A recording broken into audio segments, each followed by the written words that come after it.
बहुजन की बात सिंह साहब के साथ क्रमांक 9।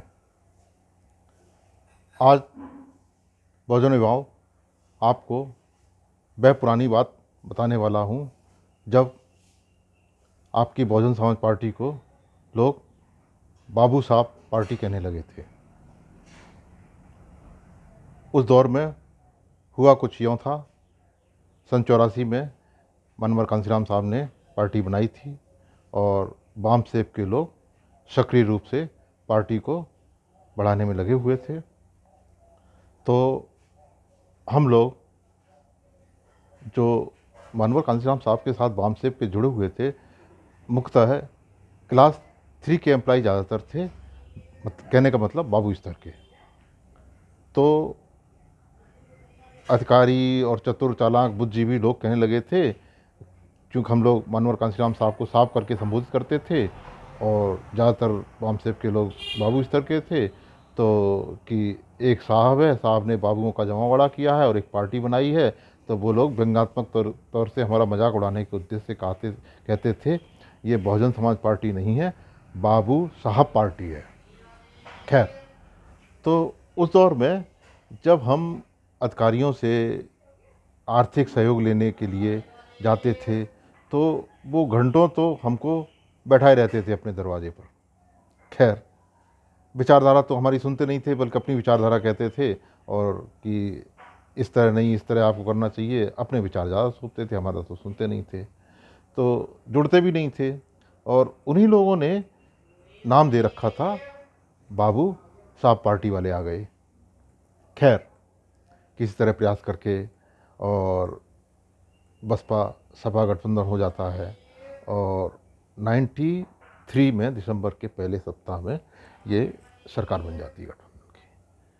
तो जब गठबंधन की सरकार बन जाती है तो सरकार बनते ही जो अधिकारी IAS PCS वो साहब को पहचानने लगते हैं। तो इससे पहले, ये बात बताने से पहले थोड़ा सा मैं पूना का जिक्र करना चाहूँगा। साहब उन्हीं दिनों जब हम लोग कहते थे कि साहब इस तरह हम जाते हैं और हमको हतोत्साहित होना पड़ता है, लोग कह देते हैं बाबू साहब पार्टी वाले आ गए। तो साहब कहते थे कि इस तरह की अटकलें आएंगी। चूँ मैंने पूना से जब काम शुरू किया था तो महाराष्ट्र के लोग बौद्धिक रूप से बड़ा जागरूक हैं, बाबा साहब के आंदोलन को समझते हैं, लेकिन वो उसे उनमें आत्मविश्वास की कमी है और वो उसे ज़मीन पर नहीं उतार पाते हैं, बल्कि मुझे भी हतोत्साहित करते थे।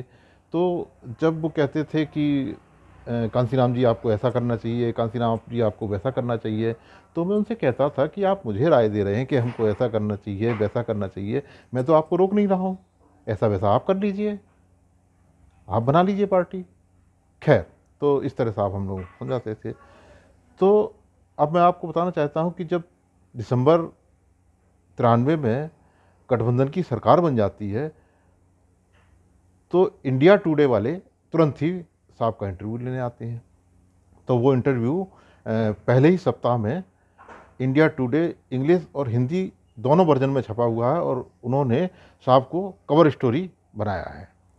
तो उसमें एक सवालात में साहब जवाब देते हैं कि ये जो अनुसूचित जात के उत्तर प्रदेश या देश में जो अधिकारी हैं वो कल तक 3 दिसंबर तक कांसीराम साहब को पहचानते नहीं थे। आज सरकार बनते ही वो सब कांसीराम साहब के रिश्तेदार हो गए। खैर, और रिश्तेदार ही नहीं हो गए, मतलब साहब को राय भी देने लगे। तो अब कि आपको ऐसा करना चाहिए, वैसा करना चाहिए, तो साहब ने जो सबसे पहला काम किया वो मैं आपको बताना चाहता हूँ कि जहाँ तक मुझे याद पड़ता है, कोई सुब्रमण्यम करके दक्षिण भारत के ब्राह्मण यहाँ पर वो हुआ करते थे प्रमुख सचिव। तो मनोहर कांशीराम साहब ने कहा मुलायम सिंह जी से कि बसपा सपा गठबंधन की सरकार है और इसमें प्रमुख सचिव ब्राह्मण, ये तो नहीं चलेगा, आप किसी अनुसूचित जात के व्यक्ति को प्रमुख सचिव बनाइए। तो तुरंत ही आनन फानन में श्री माता प्रसाद जी को दिल्ली से लाया जाता है और उनको प्रमुख सचिव बनाया जाता है।